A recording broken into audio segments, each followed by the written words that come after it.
Praise the lord. యేసుక్రీస్తు నామంలో అందరికీ ఉదయకాల వందనాలు తెలియజేస్తున్నాను. ఈరోజు దేవుడు మనతో మాట్లాడుతున్న మాట ద్వితీయోపదేశ కాండము 2వ అధ్యాయము 31వ వచనం. అప్పుడు యెహోవా, చూడుము, సీహోనును అతని దేశమును నీకు అప్పగింప మొదలుపెట్టి ఉన్నాను. అతని దేశము నీదగునట్లు నీవు దానిని స్వాధీనపరచుకొన మొదలుపెట్టుమని నాతో చెప్పెను.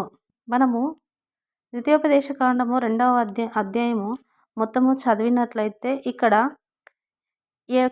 ఎవరెవరి సంతానం ఉన్నారు, దేవుడు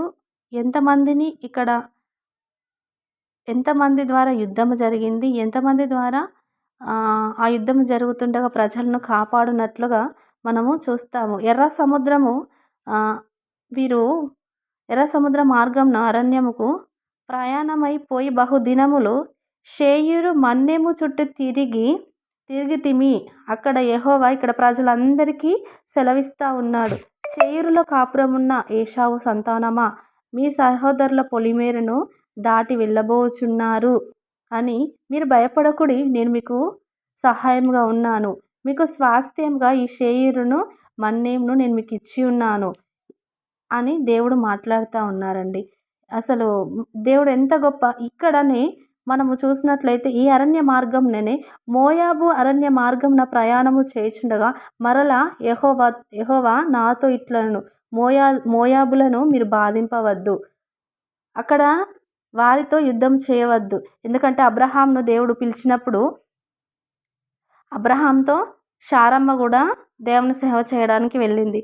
వారితో పాటు అబ్రహాము లోతును కూడా తీసుకొని వెళ్ళాడు. కానీ అబ్రహాంను ఆశీర్వదించినట్లు అబ్రహాము ప్రార్థన ద్వారా లోతు ఆశీర్వదించబడ్డాడు. కాబట్టి ఈరోజు దేవుడు ఇక్కడ మనతో మాట్లాడుతున్నారు. ఎవరిని మీరు బాధ పెట్టవద్దు. అమ్మోనీయులనే కానీ ఏదేమీయులనే కానీ మీరు బాధ పెట్టకూడదు. నేను ప్రతి వారికి వారి ప్రతిఫలము చొప్పున వారి దేశంను వారికి అప్పగిస్తాను అని దేవుడు మాట్లాడుతున్నాడు. ఈరోజు కూడా దేవుని వాక్యంలో చూసినట్లయితే, దేశమా భయపడకుము, యెహోవా గొప్ప కార్యములు చేసి ఉన్నాడు అని ఈరోజు దేవుడు మనతో మాట్లాడుతున్నారు. ఇదిగో యెరికో గోడలు కూలినప్పుడు ప్రజలందరూ దాని చుట్టూ తిరుగుతూ వారొక్క మాట కూడా మాట్లాడలేదు. లాస్ట్ రోజు యెరికో గోడలు కూలుతుండగా వారు ఏం చేశారు? దేవుణ్ణి స్తుతించారు.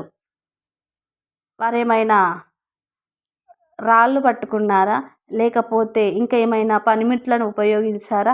దేవుణ్ణి స్తుతించారు. దేవుణ్ణి స్తుతించడం వలన ఆ యెరికో గోడలను కూల్చి ఆ పట్టణాన్ని దేవుడి వారికి అప్పగించారు. ఈరోజు మన యొక్క పరిస్థితి, మన యొక్క సమస్య ఏది ఉన్నా, ఇదిగో ఈ దేశము యొక్క హృదయం అనే పట్టణంలో దేవుడు, మీరు నన్ను నివాసం చేసుకుంటే నేను మీ ప్రతి సమస్యను తీరుస్తాను, మీతో యుద్ధం చేయవారితో నేనే యుద్ధం చేస్తానని దేవుడు మాట్లాడుతున్నారు. మన దేశం కొరకు ప్రార్థన చేద్దాం, మన ప్రపంచం కొరకు ప్రార్థన చేద్దాం, మనం అందరినీ ఆయన రాజ్యాన్ని వారసులుగా చేద్దాం. ఎందుకంటే మీరు నాకు కుమారులై కుమార్తెలై ఉన్నారు. మన రాజ్యం ఎక్కడుంది? పరలోక రాజ్యం మనది, మన దేశము.